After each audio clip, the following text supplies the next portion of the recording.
नमस्कार, city Varanasi live में आप सभी का स्वागत है। मैं हूं अमित मिश्रा। आइए नजर डालते हैं आज की खास खबरों पर। ज्योतिष पीठ के शंकराचार्य स्वामी अमितुक्षानंद के देखरेख में कोरोना काल में मृत आत्माओं की सद्गति के लिए हुआ त्रिपिंडी श्राद्ध व तर्पण। चेतगंज थाना के हबीबपुर क्षेत्र के एक मकान में किराए पर रहने वाली बीए प्रथम वर्ष की छात्रा ने लगाई फांसी। शिलांग से सद्भावना का संदेश लेकर निकली सीआरपीएफ की महिला बाइकर्स पहुंची काशी। चंदौली में सभी 50 महिला बाइकर्स का हुआ भव्य स्वागत। और लोगों के जबरदस्त विरोध के चलते रामनगर में सड़क चौड़ीकरण के लिए पहुंची प्रशासनिक टीम एक बार फिर लौटी वापस। और अब समाचार विस्तार से। शनिवार को आध्यात्म न्याय समिति द्वारा निःशुल्क सामूहिक श्राद्ध का आयोजन हुआ। साथ ही सैकड़ों लोगों को शुद्ध श्राद्ध सामग्री भी बांटी गई। आध्यात्म न्याय समिति द्वारा शनिवार को डॉक्टर राजेंद्र प्रसाद घाट पर निःशुल्क सामूहिक श्राद्ध संपन्न हुआ तथा सैकड़ों लोगों को शुद्ध श्राद्ध सामग्री वितरित की गई। इस अवसर पर एक संगोष्ठी आयोजित हुई जिसमें समिति के संस्थापक डॉक्टर राजकुमार मिश्र ने कहा कि भारतीय पारिवारिक एवं सामाजिक ताने बाने को बहुत दृढ़ बनाया गया है। यहाँ पर लोग न केवल जीवन काल में अपितु मृत्यु के पश्चात भी संबंधों का निर्वहन करते हैं। प्राचीन समय में आवश्यकता पड़ने पर लोग पितरों को बुलाया करते थे और उनसे अपने काम को दूर करने हेतु परामर्श लेते थे। आजकल इस विद्या की साधना न होने से आधुनिक लोग पितरों के अस्तित्व को नकारने लगे हैं। फिर भी जो लोग अपने पितरों को पिंडदान आदि के द्वारा प्रसन्न रखते हैं वे विषम परिस्थितियों में भी प्रसन्न रहते हैं और उन पर कोई आपत्ति नहीं आती है। जिस देश के निवासी अपने पितरों के लिए श्रद्धापूर्वक पिंडदान आदि कर्म करते हैं उस देश में कभी आपसी कलह एवं विमर्श नहीं होता है तथा उस देश में कभी प्राकृतिक आपदा नहीं आती है। इस अवसर पर आर्य महिला इंटर कॉलेज के प्रबंधक एवं समिति के अध्यक्ष सत्यनारायण पांडे ने कहा कि पिंडदान बहुत ही पवित्र कार्य है। इसे विशेष पर्व पर अवश्य करना चाहिए। तर्पण करने से पितर तृप्त होते हैं और वे घर में सुख संपत्ति लाते हैं।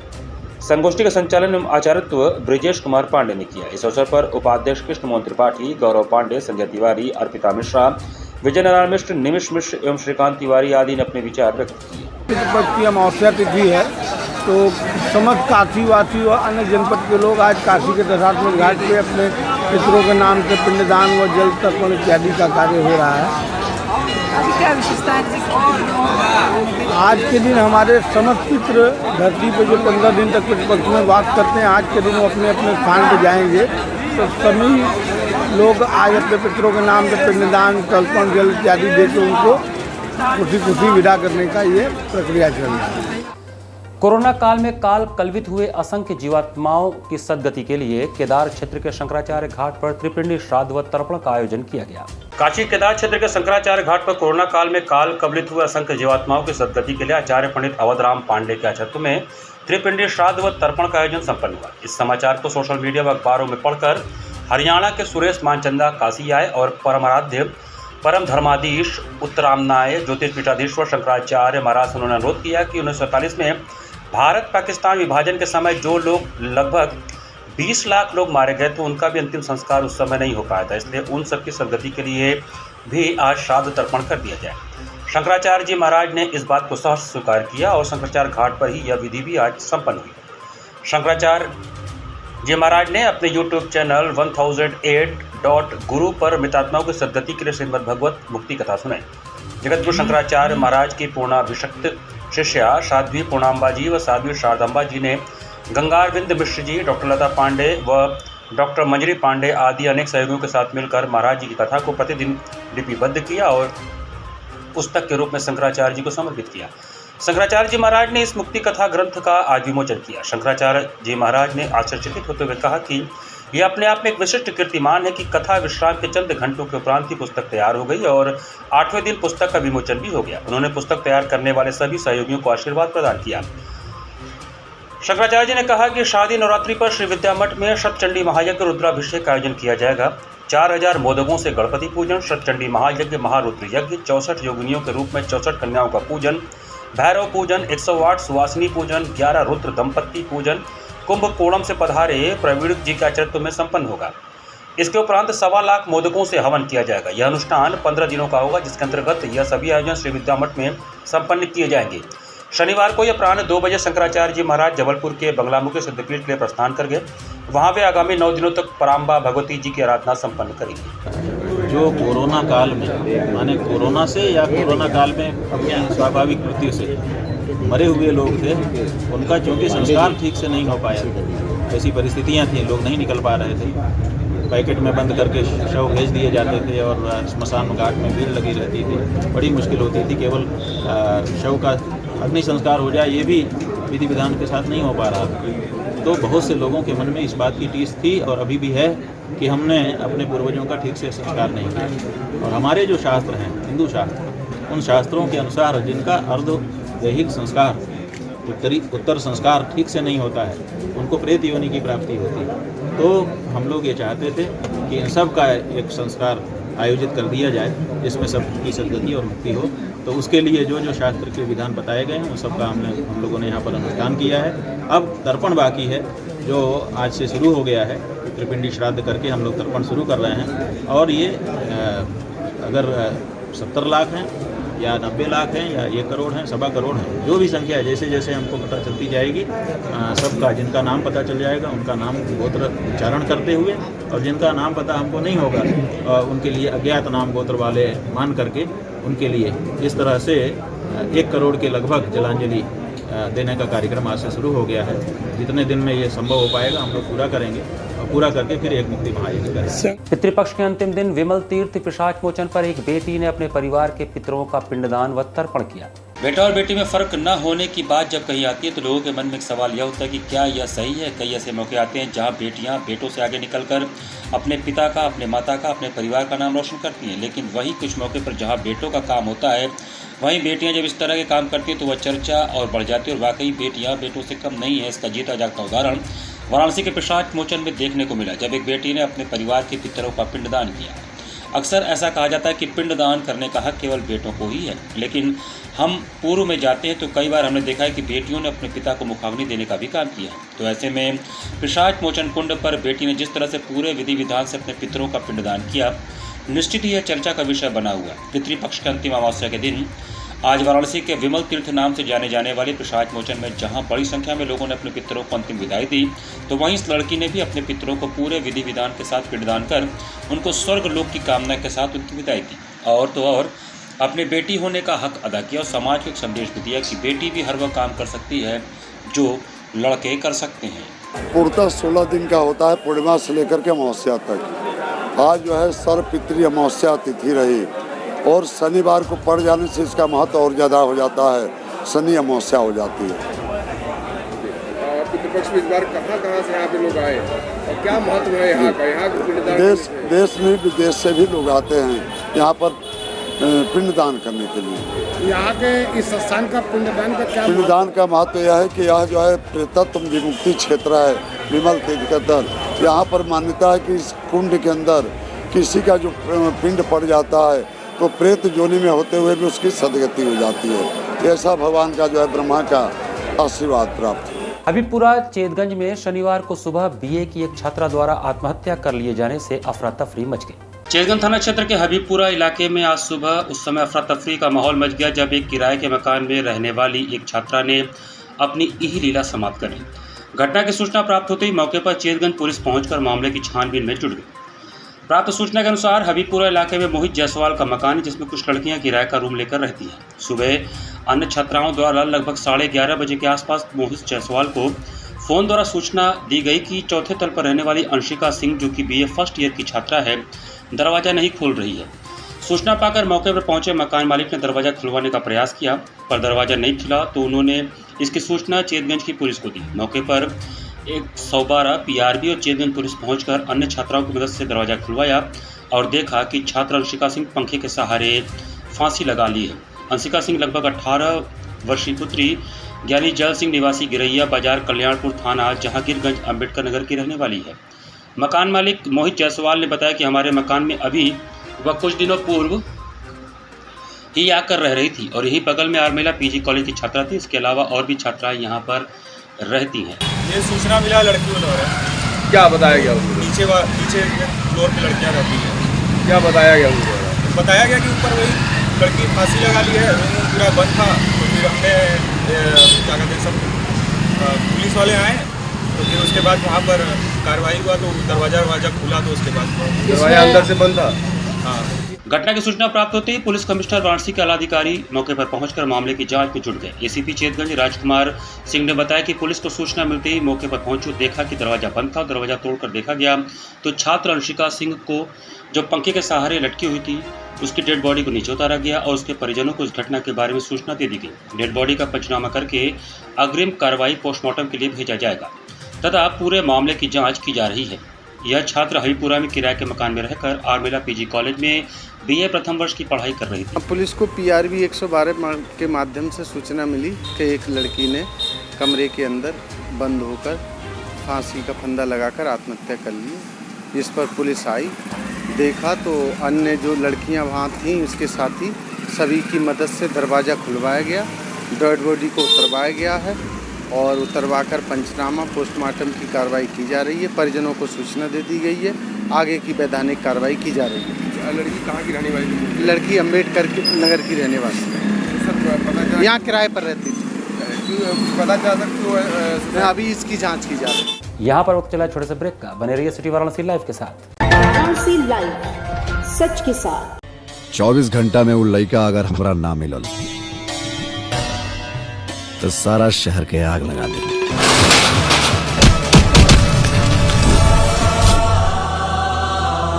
मन के भंवरा जेएमएस प्रस्तुत शांति प्रोडक्शंस कृत प्रोड्यूसर सुभाष यादव। अगर कोनो भी सूरत में जनता के वोट देवे से रोकल गई तो हम बोलब ना, सीधा ठोकब। डिजिटल पार्टनर फटाफट डिजिटल, एचएस पवन द्वारा निर्देशित प्रजातंत्र। आज वर्दी बोल रहा बा। रितेश पांडे, काजल राघवानी अभिनीत एक संपूर्ण पारिवारिक फिल्म जल्द ही आपके नजदीकी सिनेमाघरों में। प्रजातंत्र, producer Subhash Yadav, digital partner फटाफट डिजिटल, एचएस पवन द्वारा निर्देशित और रितेश पांडे, आराधना मिश्रा और कल्पना जी के सुरीले गानों से सजी एक संपूर्ण पारिवारिक फिल्म। वाराणसी लाइव, सच के साथ। ब्रेक के बाद आपका स्वागत है। शारदीय नवरात्र के प्रारंभ होने से पूर्व ही काशी के बाजारों में नारियल, चुनरी सहित विभिन्न पूजन सामग्रियों की दुकानें सज गईं। काशी के बाजारों पर नवरात्र का रंग चढ़ गया है। दुकानों पर नारियल, चुनरी सहित विभिन्न पूजन सामग्रियां सज गई हैं। फल और फूल के बाजार में भी तेजी आ गई है। पूजन सामग्री और व्रत के लिए जरूरी सामानों की खरीदारी के चलते बाजार में जबरदस्त भीड़ दिख रही है। पूजन सामग्री के रेट में खासा उछाल नहीं है, लेकिन फलों के दाम 10 से 20% तक की तेजी में आ गए हैं। मड़वाड़ी, महमूरगंज, रथयात्रा, लक्सा, सिगरा, लंका, अस्सी, गधौलिया, भेलूपुर, लहरतारा, कैंट, इंग्लिशिया लाइन, लौराबीर, चेतगंज, चौक, नीचीबाग, मैदागिन आदि क्षेत्रों में पूजन सामग्रियों की दुकानें सज गई हैं। नवरात्र को लेकर शहर में जहां देवी मंदिरों की सफाई व साज सज्जा चल रही है, वहीं पूजा सामग्री की दुकानों से खरीदारी शुरू हो गई है। कलश स्थापना कर 9 दिन तक विशेष पूजा अनुष्ठान करने वालों के लिए पूजा और व्रत की सामग्री भी दुकानदारों ने सजा दी है। वहीं व्रत के दौरान खाने पीने की सामग्री, कुट्टू के आटे, मखाने, मूंगफली के दानों आदि की बिक्री भी बाजार में जोर शोर से शुरू हो गई है। पंडित बलराम मिश्र ने बताया कि इस वर्ष शारदीय नवरात्रि की शुरुआत 15 अक्टूबर रविवार के दिन से हो रही है। ऐसे में घट स्थापना का शुभ मुहूर्त सुबह 6:21 से सुबह 10:12 तक रहेगा। वहीं घट स्थापना का अभिजीत मुहूर्त सुबह 11:44 से 12:30 बजे तक रहेगा। उन्होंने बताया कि कलश स्थापना करने से पहले उस स्थान को गंगा जल से शुद्ध कर लें। इसके बाद वहाँ हल्दी से अष्टदल बनाएं। इसके बाद कलश में शुद्ध जल लेकर उसमें हल्दी, अक्षत, लौंग, सिक्का, इलायची, पान और फूल डालें। फिर कलश के ऊपर रोरी से स्वास्तिक बनाएं। कलश को स्थापित करते हुए माँ भगवती का आह्वान करें। तो गंगा जल से भूमि को पवित्र कर दीजिए, गाय के गोबर से लीप दीजिए, गंगा की मिट्टी रखिए। उसके बाद से कलश स्थापना के लिए जल डालिए। जल में सुपारी है और द्रव्य है, सिंदूर है, रोली है, ये सब डाल करके फिर पंचपल्लव रख करके, कटोरा रख करके और नारियल रख करके माला पहना करके आराधना करिए। ये 9 दिन तक चलता है। पड़ाव रामनगर टेंगरा मोड़ मार्ग के चौड़ीकरण में बाधक पक्के निर्माणों को तोड़ने पहुंची प्रशासनिक टीम को लोगों के विरोध के चलते एक बार फिर वापस लौटना पड़ा। लोगों के विरोध के चलते शुक्रवार को एक बार फिर पड़ाव रामनगर टेंगरा मोड़ मार्ग के चौड़ीकरण में बाधक पक्के निर्माण तोड़ने पहुंची प्रशासनिक टीम लौट आई। इस दौरान सोमवार को बातचीत के बाद आगे कार्रवाई पर सहमति बनी। दोपहर 2 बजे फोर्स के साथ तहसीलदार प्रीतम सिंह साहित्य नाका के पास निर्माण तोड़ने पहुंच गए। उसकी सूचना मिलते ही वहां लोग इकट्ठे हो गए। प्रदर्शन का नेतृत्व कर रहे व्यापारी नेता राकेश जायसवाल की तहसीलदार से नोकझोंक भी हुई। इस पर प्रदर्शनकारी जेसीबी के आगे जाकर बैठ गए। इधर तहसीलदार का कहना था कि हम अपनी जमीन खाली करा रहे हैं।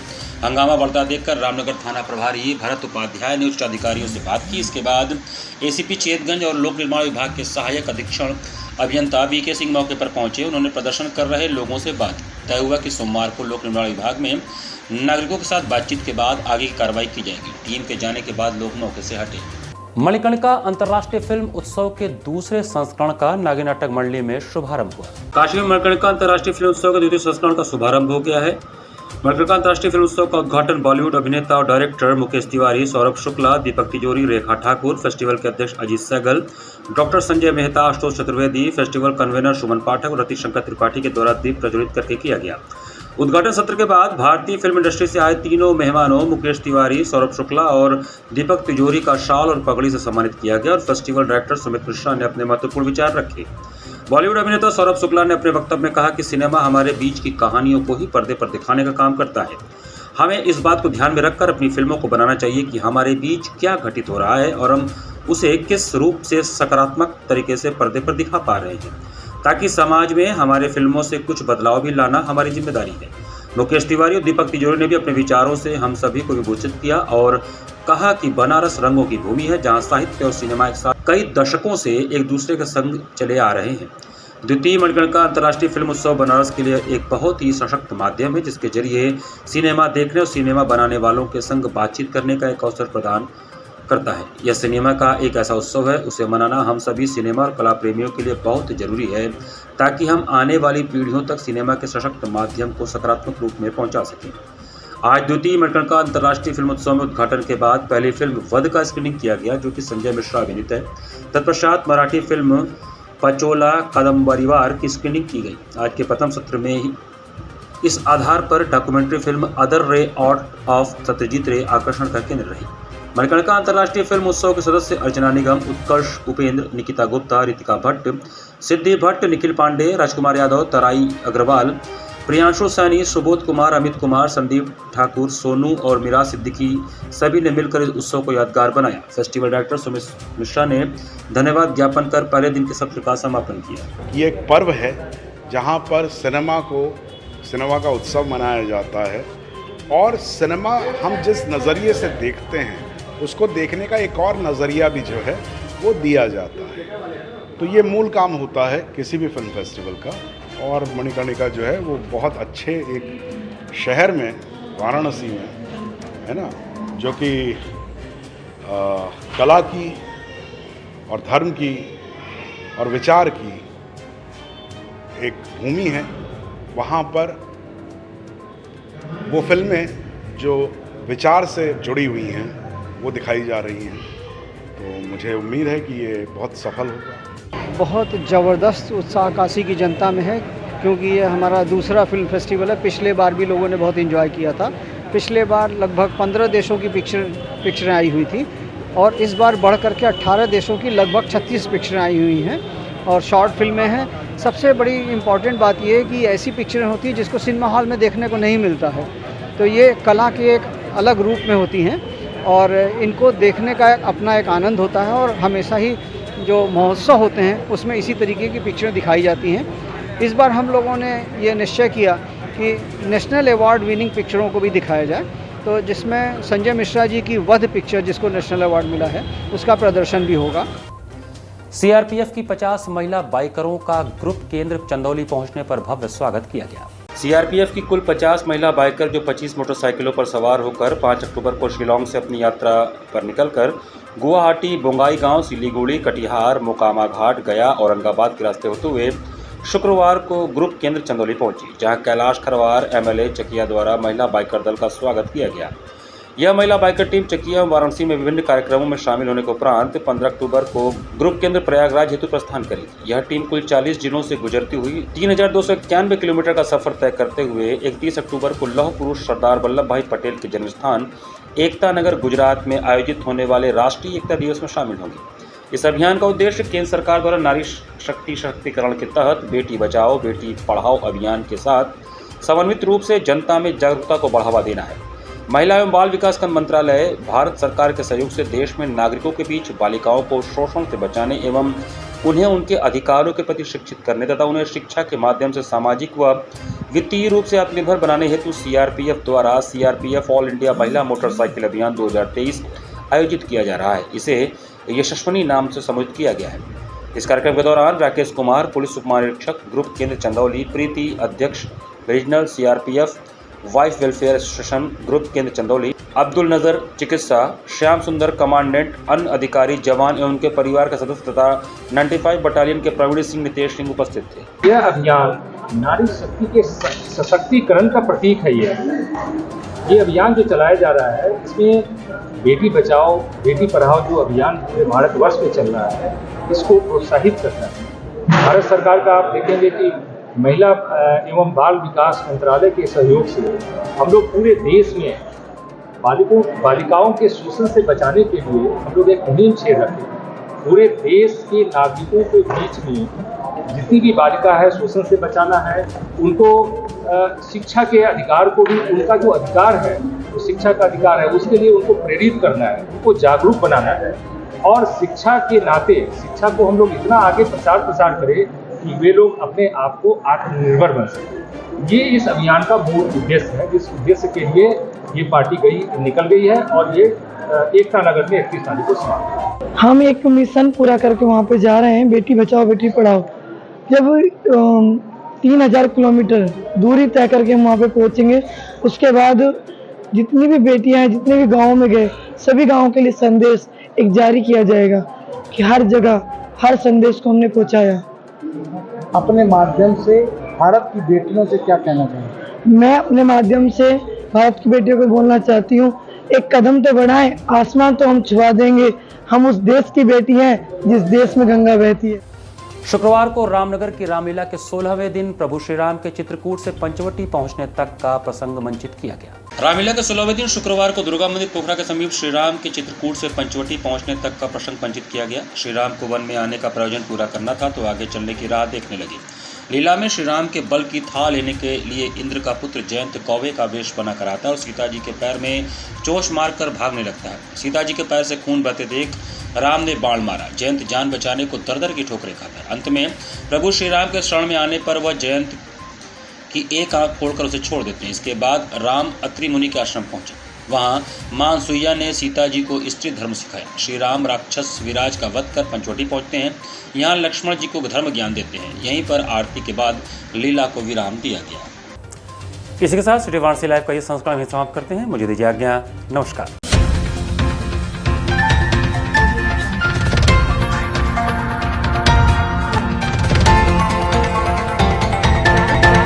लाइव सच के साथ।